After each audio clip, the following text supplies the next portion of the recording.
Bonjour à tous, mes chers abonnés, mes chers étudiants, première année bac sciences maths, sciences expérimentales.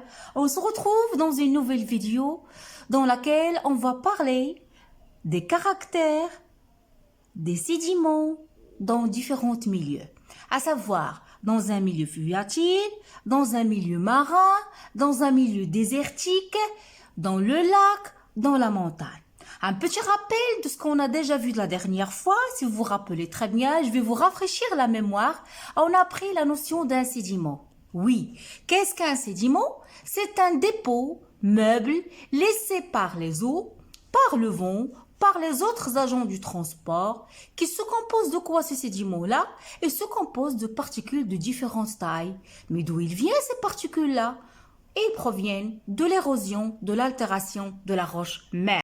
Donc c'est bien clair la définition d'un sédiment. On a appris aussi qu'on peut classer les sédiments selon quels critères. Les composants d'un sédiment, on peut les classer selon quels critères, si vous voyez sur le tableau. Donc selon le critère de diamètre, selon le critère de la taille. Et on peut trouver ainsi des blocs, des galets, des graviers, du sable, du limon et d'argile.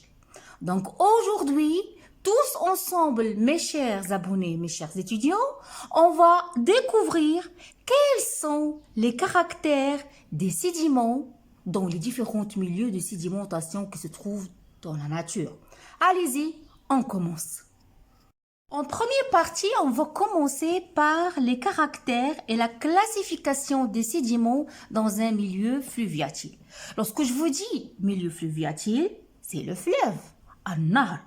Donc, comme vous voyez, ça, c'est le schéma d'un fleuve. Le fleuve, mes chers étudiants, il est constitué de quoi? De l'amont. On a en haut l'amont, Aliyat an-Nahr. Et en bas, c'est l'aval. En arabe, Safilat an-Nahr. Donc, qu'est-ce que vous observez? On est en train d'analyser, on est en train d'observer cette coupe qui montre les sédiments au niveau d'un milieu fluviatile. Donc la première des choses, on constate, ou bien on observe, ou bien on note que les sédiments fluviatiles, ils se caractérisent par quoi? Si vous voyez comment ils sont ici, les sédiments, ils sont de grande taille. Ici, comment ils sont? Ils sont de moyenne taille. Ici, comment ils sont? Ils sont très fins, de taille très très faible. Donc, est-ce que vous pouvez constater? Oui, je vous écoute. Effectivement, mes chers étudiants, on observe sur notre document que les sédiments fluviatiles se caractérisent par leurs différentes tailles, par leurs différentes dimensions. On a des grandes sédiments, on a des sédiments de taille moyenne, on a des sédiments de petite taille ou bien de faible diamètre. Donc, ce classement des sédiments, allons de quoi vers quoi? Allons de l'amont vers l'aval. On a une orientation de l'amont vers l'aval. Et comment ce classement? Est-ce qu'il est croissant ou bien est-ce qu'il est décroissant? Attendez, regardez avec moi. Ici, j'en ai les dimensions qui sont de grande taille au niveau de l'amont. Lorsque je me dirige vers l'aval du fleuve, qu'est-ce que vous voyez? Vous voyez, on a des sédiments de petite taille, des sédiments de fine taille. Donc, qu'est-ce qu'on peut dire? On peut dire que ces sédiments fluviatiles, ils sont classés par un ordre comment il est, on fait partie du grande taille vers la petite taille, donc on a un ordre décroissant. C'est-à-dire que au niveau du fleuve, comme vous voyez, on observe un classement horizontal des sédiments, mais ce classement, il est décroissant. C'est-à-dire que la taille des sédiments, il va diminuer de l'amont vers l'aval. Les gros sédiments, vous m'écoutez, les gros sédiments se trouvent au niveau de l'amont et les plus petits sédiments qui ont un faible diamètre se trouvent à l'aval du fleuve. Cela nous pousse à poser une question. Pourquoi on a ce classement-là? Pourquoi on n'a pas obtenu le contraire? La seule explication qu'on peut expliquer ce phénomène-là, par le fait que, en amont, si vous voyez avec moi mes chers étudiants, comment elle est la pente? Regardez avec moi. Oui, on a une pente qui est forte. On a une pente qui est raide. Donc la vitesse du courant d'eau, comment il sera? Regardez, on a une vitesse du courant qui est très élevée, une vitesse de courant qui est très forte. Donc ce qui va donner le dépôt de quoi? Des sédiments, des sédiments dont la taille est plus élevée, des éléments grossiers. C'est pour cette raison-là, au niveau des amont, au niveau de l'amont du oued ou bien du fleuve, on trouve les grosses particules. Alors, en allant vers l'aval, c'est le contraire. Comment elle est la pente ici? La pente, elle est faible.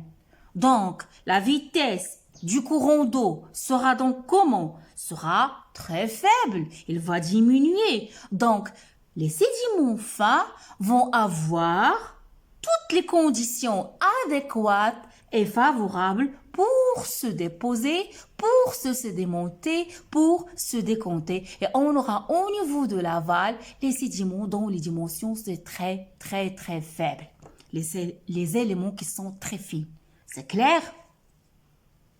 Donc toujours mes chers étudiants, on est en train d'étudier les caractères des sédiments dans le milieu fluvial.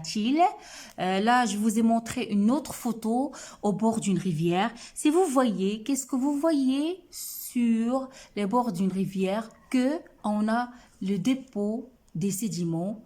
Comment ils sont ces sédiments-là? Ils sont de différentes tailles, de différentes dimensions.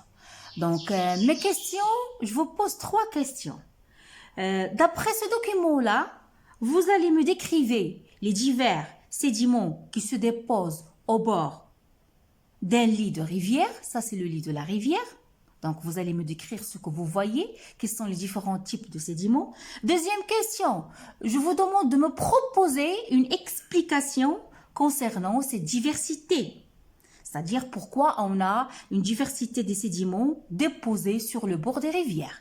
Et la troisième question que je vous propose, est-ce que vous pouvez me déterminer le facteur qui intervient au niveau de la rivière? Quel est ce facteur-là? Donc, je vais commencer par la première question, la description. Donc, je vous demande tous ensemble, on va décrire les divers sédiments qui se déposent au bord d'un lit de rivière. Qu'est-ce que vous observez? Donc, récapitulons. Au niveau du milieu fluvial, au niveau du fleuve, qu'est-ce que vous voyez? Au niveau de l'amont, regardez avec moi, on trouve les éléments grossiers.